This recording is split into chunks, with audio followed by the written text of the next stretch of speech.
Alright, and welcome to the Epimethei section, segment of the Linear's Civilized Variations section, and also known as Phyre modding.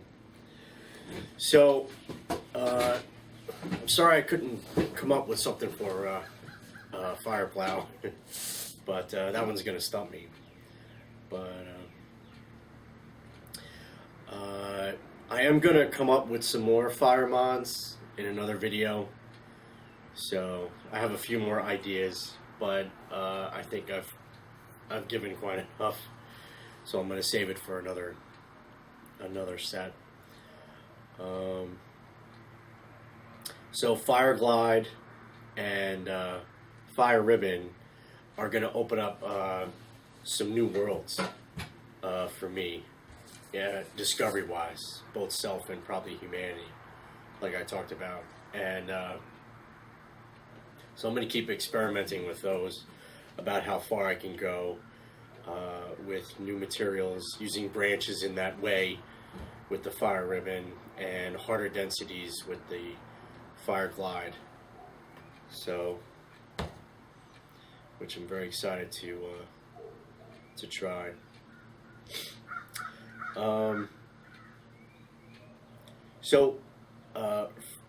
What I want to end with really is discussing not everything that you hear or see or read is out there on the, well, it's the internet, so you shouldn't believe everything you hear, read, and see. So, especially, and same with Friction Fire. Many years ago, I took a wilderness survival course. It was a winter course, and the teacher there taught us a few techniques, methods that we'd never heard before, and which I don't think anyone's ever heard before. But I'm very suspicious. I'm actually more than suspicious. I think that they're actually they were actually fabricated. So there's two I really want to tell you about. One was where you take you carve two pieces of wood that come together, and they look like shoehorns. Because with a shoehorn, you have this, these are two shoehorns. And here you have a curved space inside. And the thing about shoehorns is the lip goes, spreads out and down. And what you would do is you would put these two together like this. And it would look something like a duck's beak. So I'll show a picture of that, where it's like a cavity inside with a groove, and the ends, at least a cartoon beak, would flare out a little bit. So it would come together like this. These are the shoehorns. And what you would do is take something like a bow drill spindle, and you would hold these two, I'm going to call them double shoehorns, or a duck's bill, duck's beak, and you would hold these two in your hand, clamping them together, as if you were closing the mouth of a duck. You would hold them like that, and you would take this bow drill spindle, and you would shove it between the two shoehorns, and you would move that in and out, back and forth, until you got some kind of coal. Well, this, and when I first was told of it, and I was very young, so I went ahead and started carving 1, 2, 3 kits out of different kinds of woods to see if I can get it to work, and obviously it didn't. I mean, looking back now with what I know now, That was way too much surface area. There was no place for dust to collect. I mean, you couldn't go fast enough to even create the kind of temperature necessary. So, and so it was crazy. And looking back, I'm like, that has to be fabricated. I don't know why. And we paid money for that lens. We paid a lot of money. So, well, we learned a lot of survival type skills, but of course, you know, to have somebody be teaching you survival methods of any kind, and them just not being real at all, puts people's lives at risk, obviously. And when you're obviously doing that and getting paid for it, that's just sounds pretty greedy. Seems I was explaining that to my son today about greed, and I was telling him, Jake, greed is when people care more about money than they care about people. So, and I'm going to keep reminding him of that, so that he grows up to be an ethical person. There was this other technique that was taught a couple minutes later after that one, and there was no name for it. There was no name for the other one either, I think. It was a quad braid, and I guess it was his answer to a fire thong on a domestic level or something like that. And what you did was you basically braided cordage into a couple thick braids of cordage, and you had three of them, 3 braids. And what you did was you braided a rawhide braid in there too. So you have a rawhide braid. This is seagrass, but if you could take strips of rawhide and twist them together and make a braid like this, it would look something like this.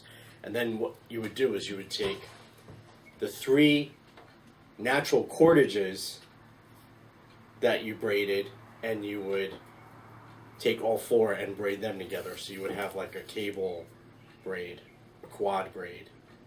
So you have 3 strands of natural cordage running with a strand, a braid of rawhide in there. And what you were supposed to do with this was you were supposed to, there would be no notch. You'd put it around a branch. You'd get a branch, and you would go back and forth like this with your braid. And what would happen is the natural cordage would coal, and the rawhide was for strength. Well, again, I tried making a few of these, but what I wasn't going to do was twist all that natural cordage to, and then just have this break on me. So I got some rawhide, twisted that, and I got a whole lot of jute, a whole lot of it. And I braided all that together. And what kept happening was, the more I did the technique, the rawhide warmed up, and the rawhide would stretch.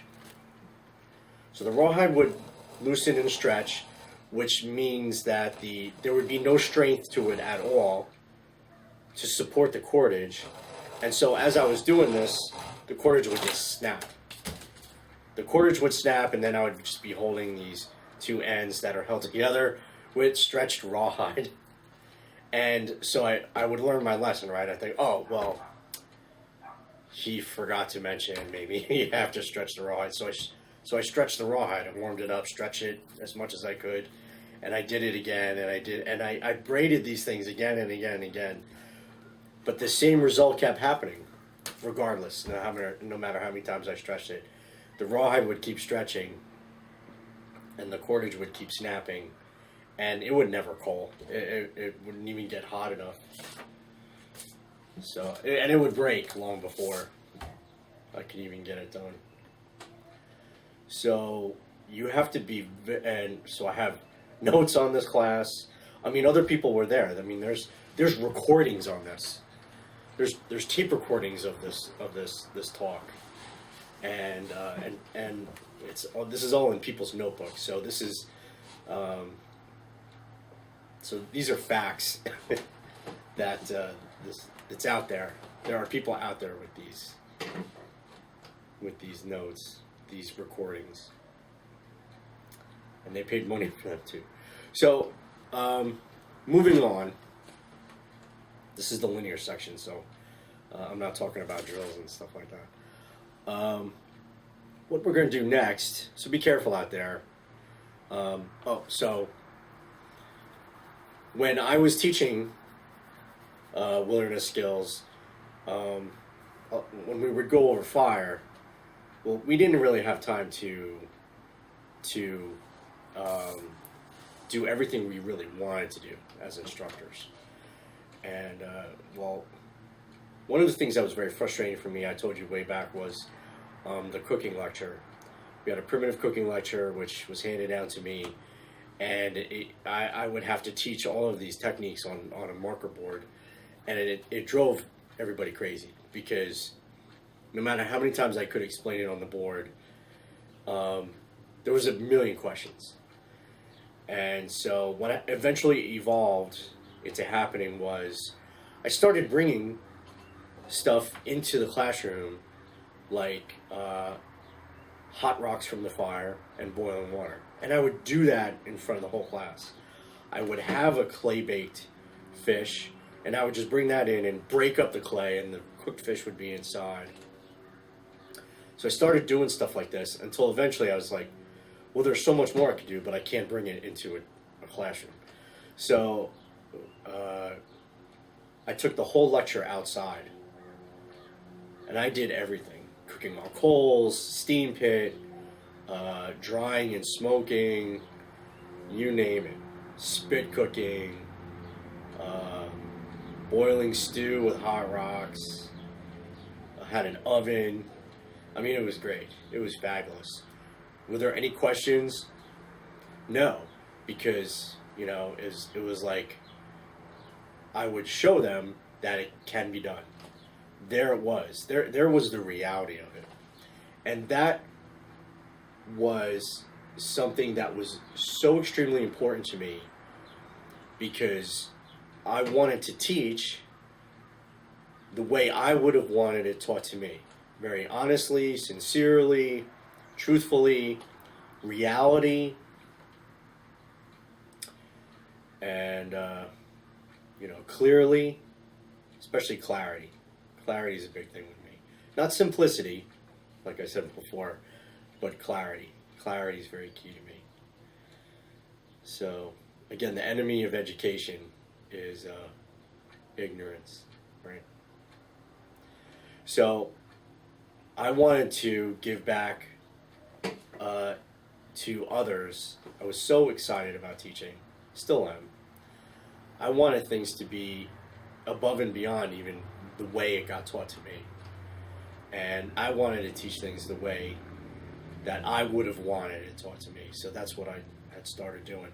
So the point I'm trying to make is, when we would teach fire, when we get around teaching fire, we would have these lists of materials you can use, and no one ever saw them being used, like ever.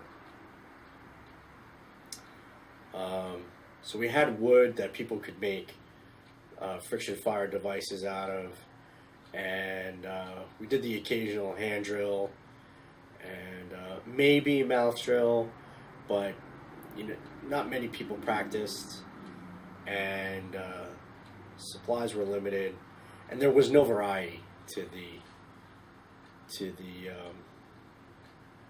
materials at all. So I'm changing that here, and because the next section is going to be fire hacking. Fire hacking is I just go through materials and I say, here's what I'm doing, and I do it, because that's how I would have wanted it taught to me, right? I'm not like, well, you can do this and you can do that, but that doesn't help you. And it's suspicious.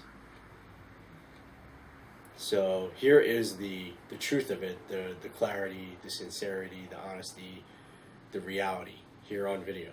You get to see it done. So we're just going to go through a crazy amount of materials after this later in the fire hacking section. So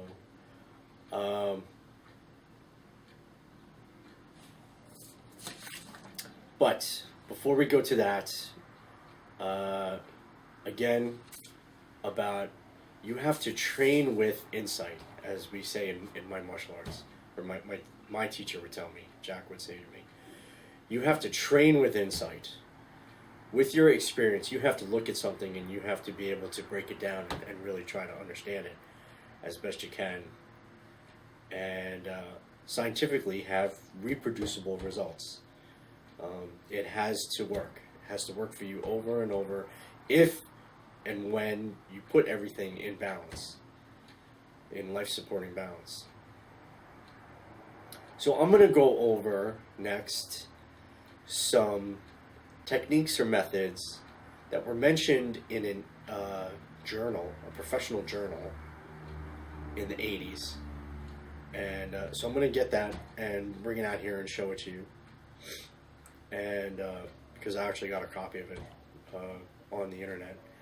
And it explains with pictures and in words these methods and techniques that no one's ever heard of. Much like my situation in that class. And we're going to go over and break down why these can't work. Okay. Back in 2007, I see, as I was doing more research on these things called fire planes of the Upper Chinookan, some people were blogging about it, talking about it in 2007, and then no one talks about it after that. And obviously, I can't find a single thing on anybody having gotten a fire with it. There's obviously no video out there of anybody doing it. It just doesn't work. But we're going to, I've kind of left behind the 22 variables because we've just been cruising along, moving along, playing with them, not necessarily explaining them, because you have to kind of viscerally integrate them as you do all this stuff. So let me grab that, and let's go over that. And then what I'm going to try to do is I'm going to pick one, and we're going to see if we can't find a way to balance that out and make it work. And but I'm only going to do one. I think there's like 4. And then maybe in another video, when I'm doing more fire modding and fire hacking, I'll come up with some more ways to balance out how these things could potentially work. Alright, we got to move on to fire hacking after this. Alright, so let me grab that, let's go over that, be right back. Okay, so what we're going to discuss comes from an international journal of cultural and social anthropology. It is called Ethnology. And this edition is July 1983 and is published out of the University of Pittsburgh, Pennsylvania. And beginning on page 253,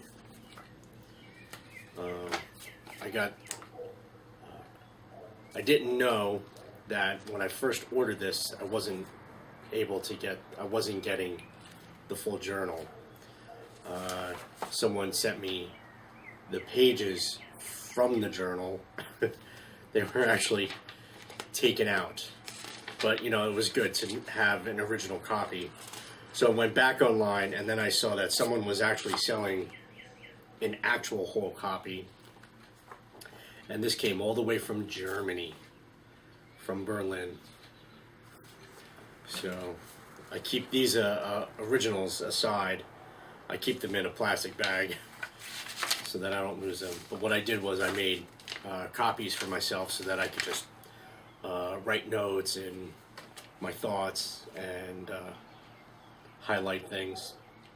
So it was written by Mr. Albert Mohr, M-O-H-R, from the University of Toronto.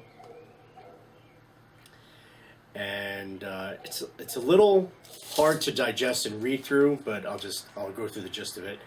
The actual title is Upper Chinookan Fire Plains, 2 North American Fire Making Techniques. So it starts off with like a commentary, editorial history of fire making. Talks about before the match, the phosphoric taper, and other chemical means. There was wood friction, percussion, and the fire piston, which is air compression, and also focusing the sun's rays. But the actual authentic methods that are mentioned here are what he terms the fire drill, and he doesn't go into any detail about different kinds of drills. The only real drill that's mentioned is one that is twirled between the palms, which of course is a hand drill. And then he mentions all the other linears. He mentions specifically fire saw, the flexible saw or fire cord or fire thong. He mentions them by name, and the fire plow. But what he's suggesting here is that there is actually another, and it's called the fire plane, as he calls it. So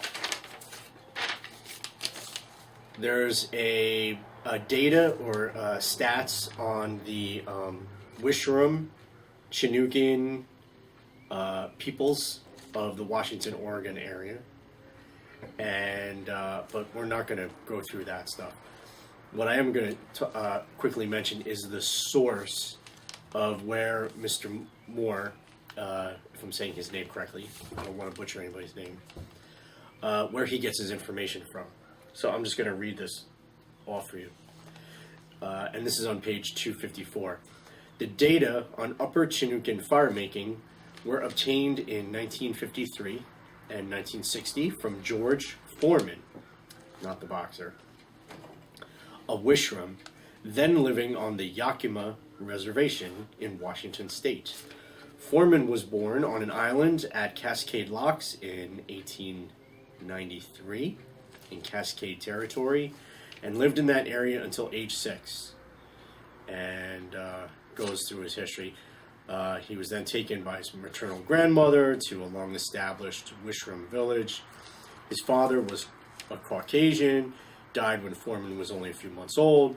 His mother, a Wishram, died before he was 12, and it is apparent that he was raised from his earliest years in the homes of various of his maternal kin.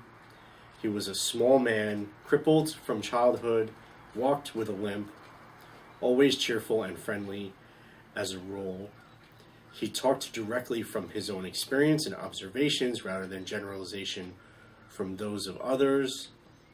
In reviewing the totality of our association, we have concluded that he was careful in his statements and answers to question, and in subject areas where his data can be checked against that of other informants, there is good agreement. So Mr. Mohr seems to think that he was an honest source. In 1953, here's where we get to the actual subject. When the subject of fire making was raised, George Forman said that the Wishram made fire by using a compound drill made of dogwood, rotated between the palms in a hearth of the same material. Tinder was of grass.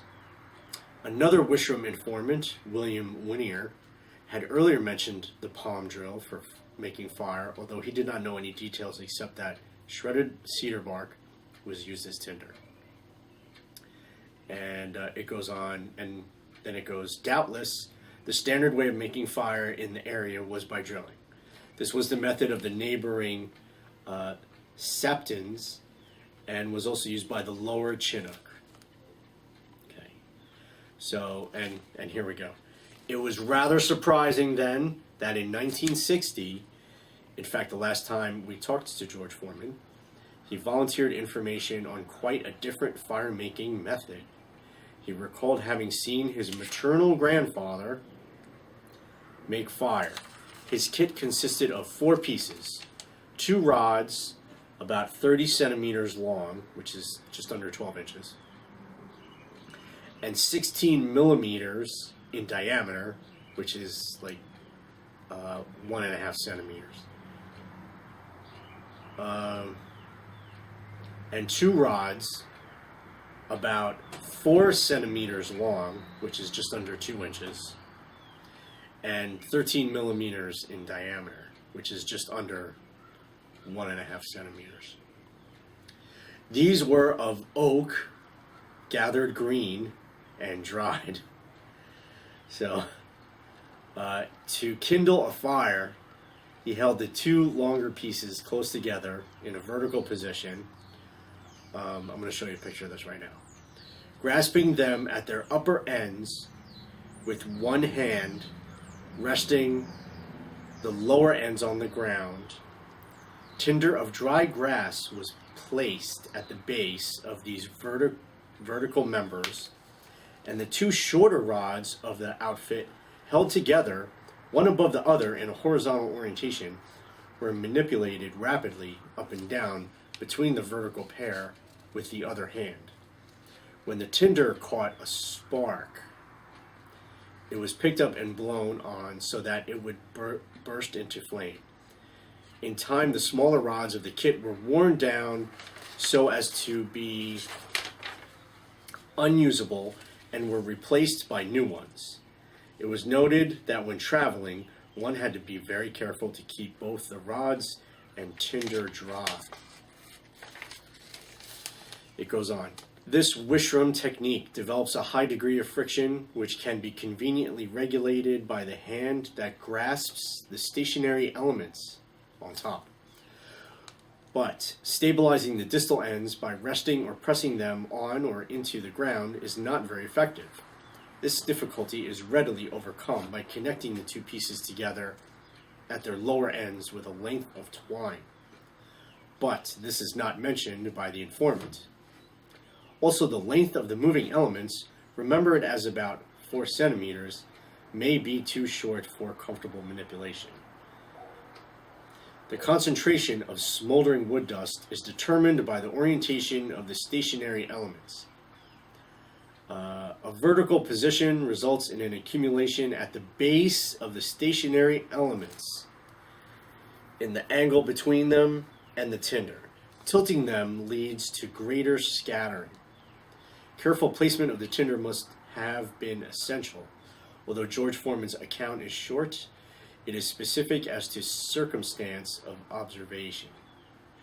Its reference to replacement of the worn-out rods and the caution about protection from moisture indicate that he saw it used a number of times, and probably in varying circumstances. Although some points, possibly ones of importance, may not have been recalled or are distorted, we do not find any reason to question the essential accuracy of his description. Okay, let me stop there. But let me say that I mean no ill will on George Forman or Mr. Moore. So I'm not here to bash anybody. That's not what I do. As a scientist, though, we're looking to see how this method or technique that is being transmitted to the general public, and its importance, at least clarified to us, is that it should be a life-supporting value. So if it is essentially inaccurate, we need to know. Okay. So let's go back and it says that he recalled having seen his maternal grandfather make fire.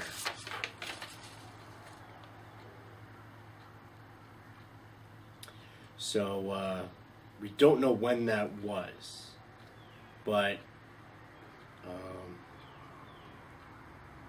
it does not say, just to be clear. So we don't know how young he was, what the accuracy of his recollection could be, things like that. So, but as we look at this this drawing, based on field sketch, it says, okay, and obviously it's based on what's written by the author. So what do we have? We have two shorter rods, or two rods, okay, about a foot long.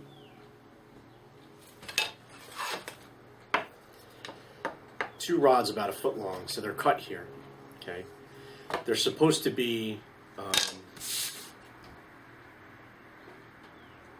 about 16 millimeters in diameter, which is about 1.5 centimeters in diameter. Okay, so they would be a little larger than this, actually. And you would have two more rods. I'm going to grab, just for laughs,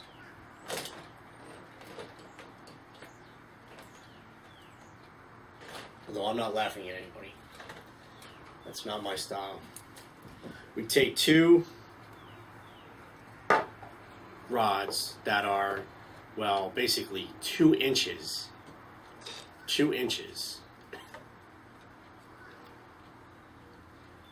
2 inches in length. Now, obviously, you can't hold something like that. You need a good grip on something like this.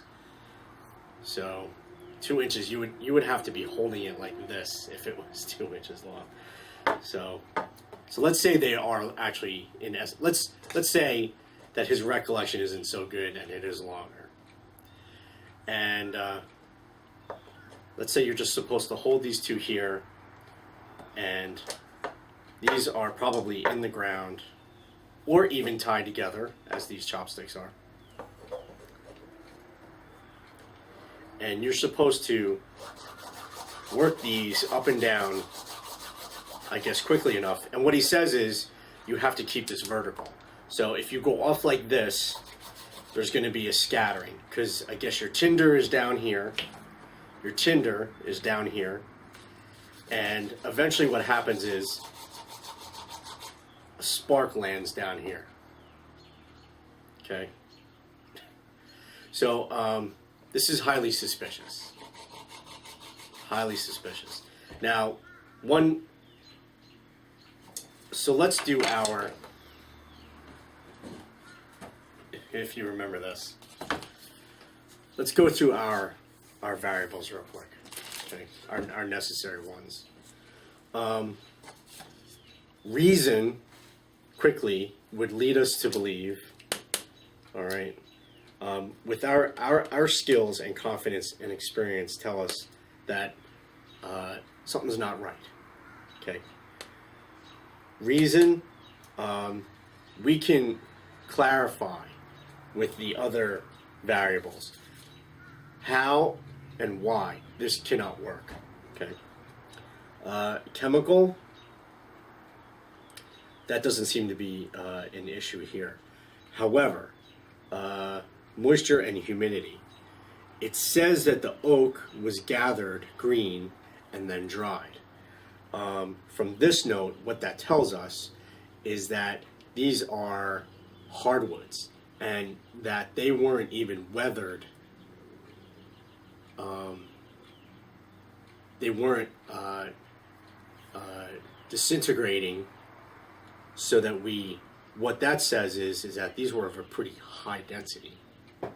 Okay, so, and as we know, the higher the density, the more pressure you're going to need, more speed and more pressure. All right, so we know that. Density and hardness, it's oak for one. Second, it was cut green and dried. All right, makes it suspicious. Fuel, well, we're supposed to think that the dust that is made from working this back and forth is supposed to fall down and collect here. Well, in going, all right, so let's just say dust is supposed to fall down here. Let's at least go that far, all right? But there's no notch. Okay, there's no place where enough dust could actually gather for it to catch, even if an ember were to even come off. All right, containment notch. Again, everything is just so scattered, even if it were to fall directly down between the two sticks, it would be highly suspicious that all the dust would be sitting in one place enough for it to catch. Air, there's plenty of air. Now pressure, here's a big one. No matter how hard you try, even if these sticks were tied together at the end and you were squeezing these two, that couldn't be enough pressure, especially when you have sticks like this, okay? And they bend. You definitely couldn't put enough pressure on these two sticks that are probably oak and collected green and dried, and you couldn't put enough pressure to get the friction to raise the temperature high enough and to abrade enough dust for fuel. Not possible. Temperature, just said, there's no way you could raise the temperature high enough to even ignite an ember, even if you were to get dust. Back and forth reciprocation. Well, you're getting that, but here's the other thing too. The only other technique that we know of where someone would do a linear, one-handed, is the fire plow by the Samoans. They could do the Hibiscus fire plow one-handed. He'd hold a base in one hand, plow in the other. This has been seen, this has been documented. But especially with sticks of oak, okay, and that's hibiscus, that's really soft. That's like sodal or yucca. These are oak. And there's no way you can one-handed get this fast enough on something like this. The line, well, very suspicious of this. I mean, as you try to keep this back and forth,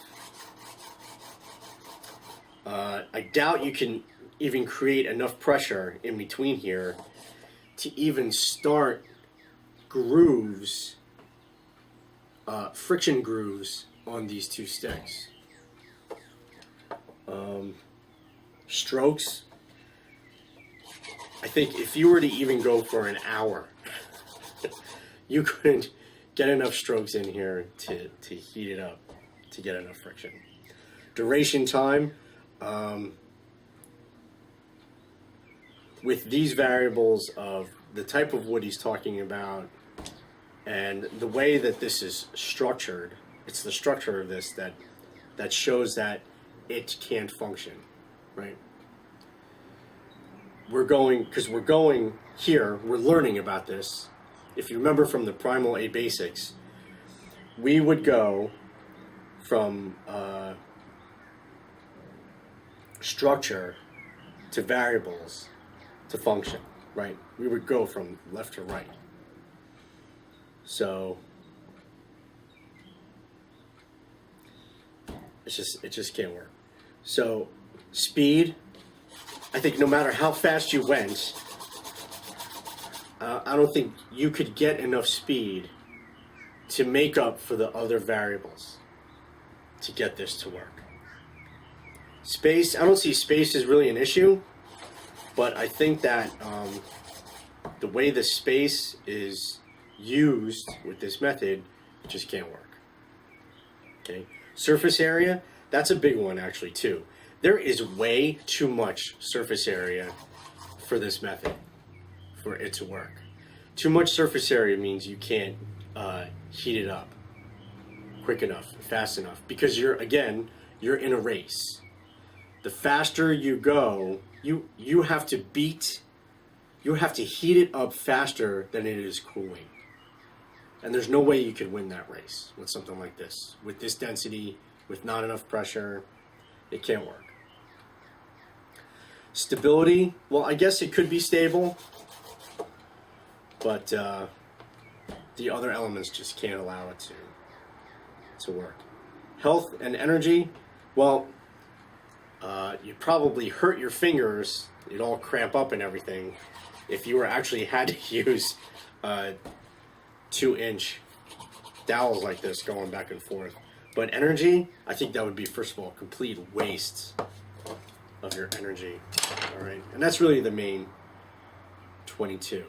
Now, this one is called the Wishram compound fireplane on here. But this is not the one that we're going to try to do. So we're debunking, basically, not viciously, this. We doubt the science behind it. And so many years ago, I took a flint napping course with a master flint napper, Dr. Eric Callahan. And he told us one night while we were sitting around, relaxing a little bit, looking at some primitive technology materials, he told us that when Edgar Rice Burroughs was writing Tarzan, if I'm remembering this correctly, he had, in his research from the ethnologists, he had learned that the way you make a stone knife is to heat up a stone preform blade. You heat up this rock, and then what you do is, the rock is so hot that when you take a container of water, and when you drip water onto the hot rock, that's when a shard goes flying off. That's how you would remove flakes to make a stone tool, which of course is not true. But what had happened was,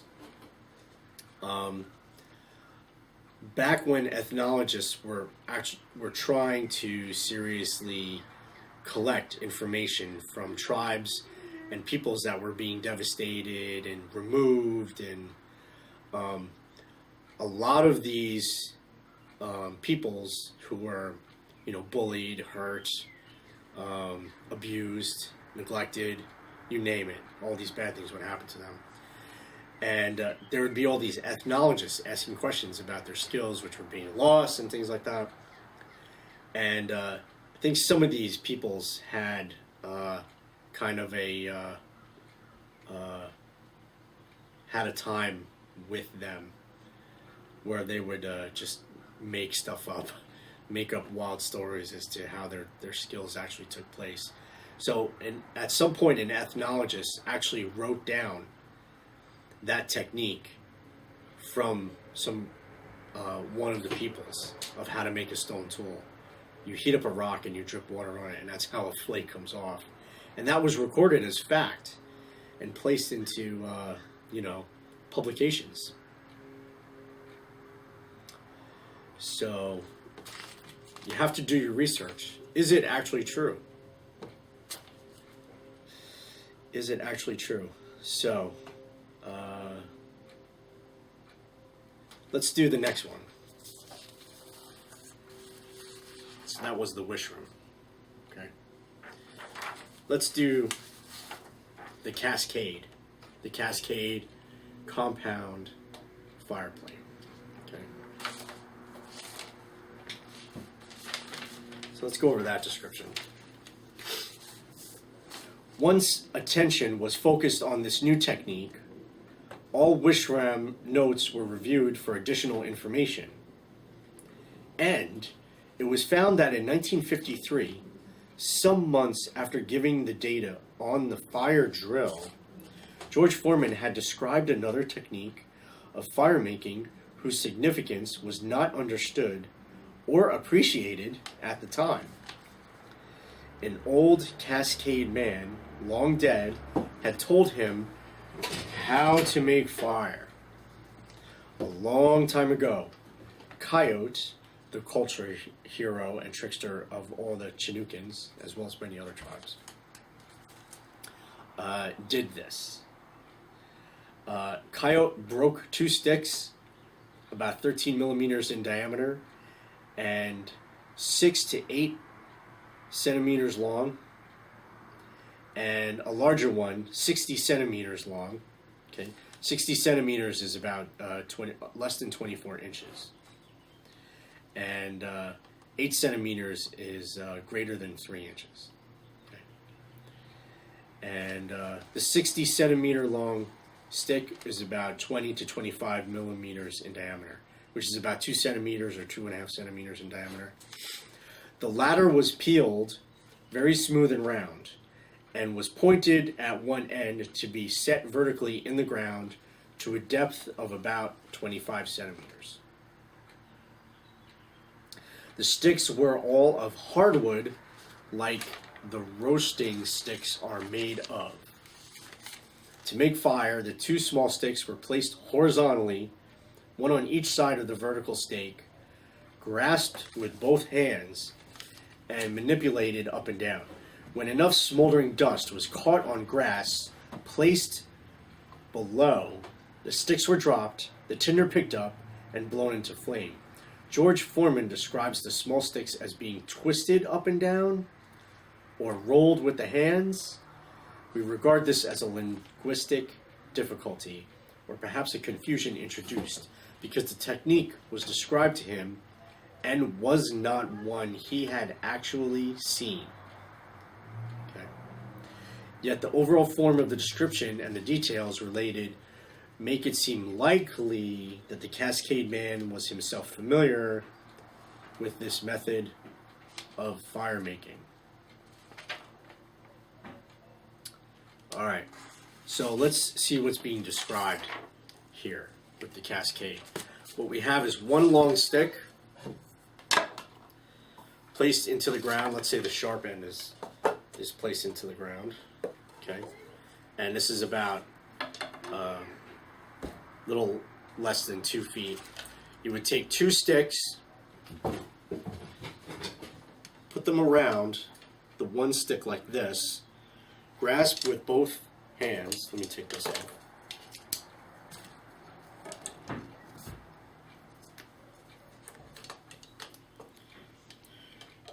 We would grasp around it like this, hold it like this, and you would ride these 2 sticks up and down like this.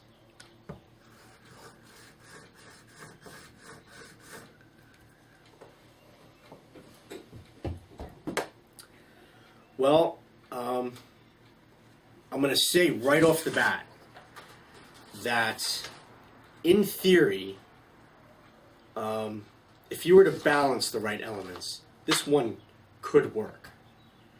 Not how it's described and not how it's drawn, but if you were to fix where the dust goes, what the materials are, things like that, something like that could work. And what this actually reminds me of is the Phyre crossbow that I did earlier. And not the crossbow itself with the stored energy, but the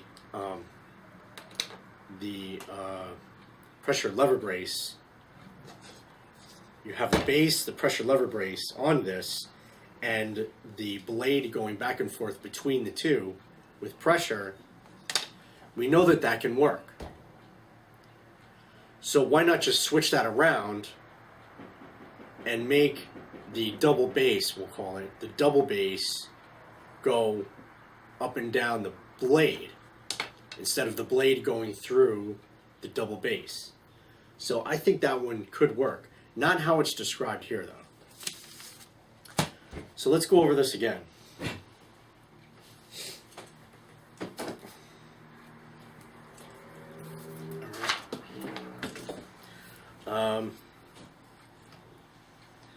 Through our skill, confidence, experience, we know that this can't work.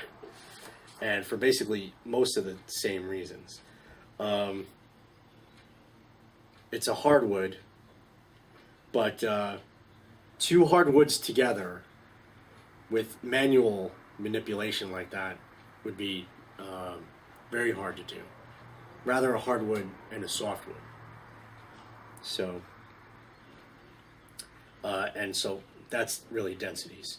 Fuel, if you have to have, just like with the other one, if the dust has to fall down to the tinder again, that's just not going to work. Not at all. It needs an actual place for dust to collect.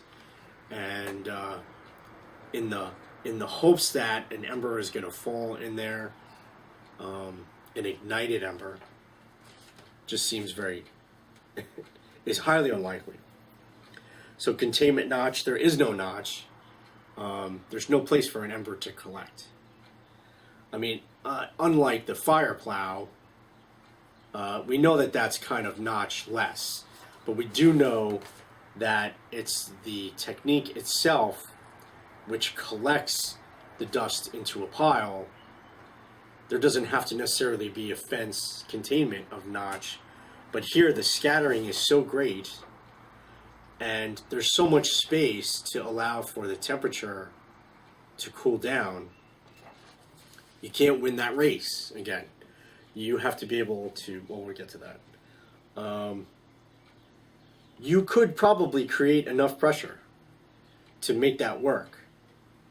However, the structure of it, it just can't, that's not going to ignite the way that that's designed there. Could you raise the temperature high enough? You may be able to. It may be possible. But all of this else has to be in balance. So we're a little closer, but still it just won't go. Back and forth reciprocation, I think it could work because it's the closest thing to a fire saw. Actually, a two-sided, a double base fire saw. Linear, you could probably keep a straighter line with this, the Cascade version, than you can with the Wishram compound fireplane. Strokes, you could probably do enough strokes to get something lit if everything else was in balance. Okay, you could do it in the same amount of time that it would take a saw, with enough speed as a fire saw. You could your space should not be a problem. Surface area, I think that is though a problem, because if it's just a round stick like this, with two sides, not just one side. I mean, it's hard enough to do a fire saw with one side, but two, I mean, I did do the bamboo fire saw with two blades on a base. I mean, we did light that up. So in a way, it could be possible, but is the surface area too much? Because remember, a bamboo saw, the wall of the saws are not the surface area of those is not as much as a stake on two bases is going to be. All right. Stability, if this is really planted in the ground well, then it should be okay. But if you're really cranking on this,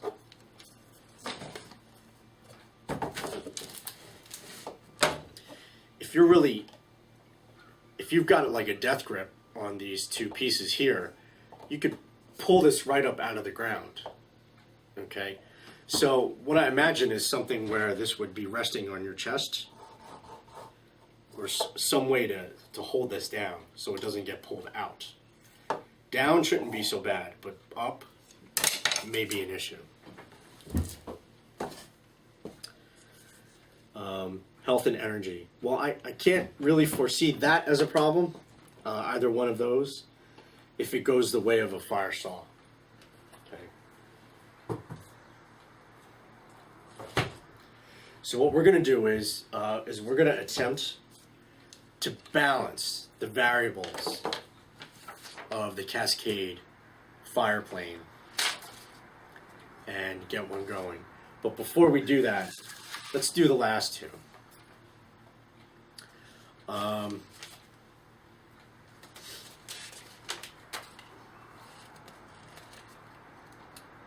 So there is a mentioning that there were descriptions that these methods are close to methods that are mentioned in Europe. And two such cases are mentioned by one guy called K-Land, and I'm not sure about this other one, but let's do this one first. This is a compound fire plane used by the people of Bodrog in Hungary. And what it is it's two branches tied together on each end. Okay, so these are tied together. And then you take one stick and you run them in between these two tied ends. Well, again, I think that's just like the wish room. There's no way you can get enough pressure with this much surface area, no matter how fast you went, and the scattering of the dust is even worse than the wish room, because this is just all over the place. It's not even like trying to get the dust down. Okay, so this just can't work at all. And heretofore, the fire plane seemed to be primarily, if not exclusively, a European technique. Here we're on page 257 in the journal. It involves placing a moving piece at right angles across a larger stationary element and manipulating it back and forth, parallel to the long axis of the latter, and sometimes between two stationary elements pressed together. So, it goes on. Compound fire planes appear to have a limited European distribution and are found specifically in Switzerland and Hungary, while simple fire planes seem to be predominantly Scandinavian. Although these have never worked, whatever they are. And he talks as if they are fact, when in fact they can't be found anywhere to work by anyone. So, no matter how much of a search you did, you could never find someone pulling this off. It would never work. In Hungary, the fishing people of the Bodrog River area used a compound fire plane similar in principle to that of the wishroom. Two branches of poplar wood were tied together with roots, and a third section of the same wood, so this is all poplar, which had first been flattened with a knife, was manipulated back and forth between them. The bodrog technique differs from that of the wishram in some details. The horizontal orientation making a necessity, the tie postulated for the wishram fire plane, and the use of a flattened single rather than unmodified dual mobile elements. Although many details are lacking, the same general sort of fire plane is reported from several localities in Switzerland.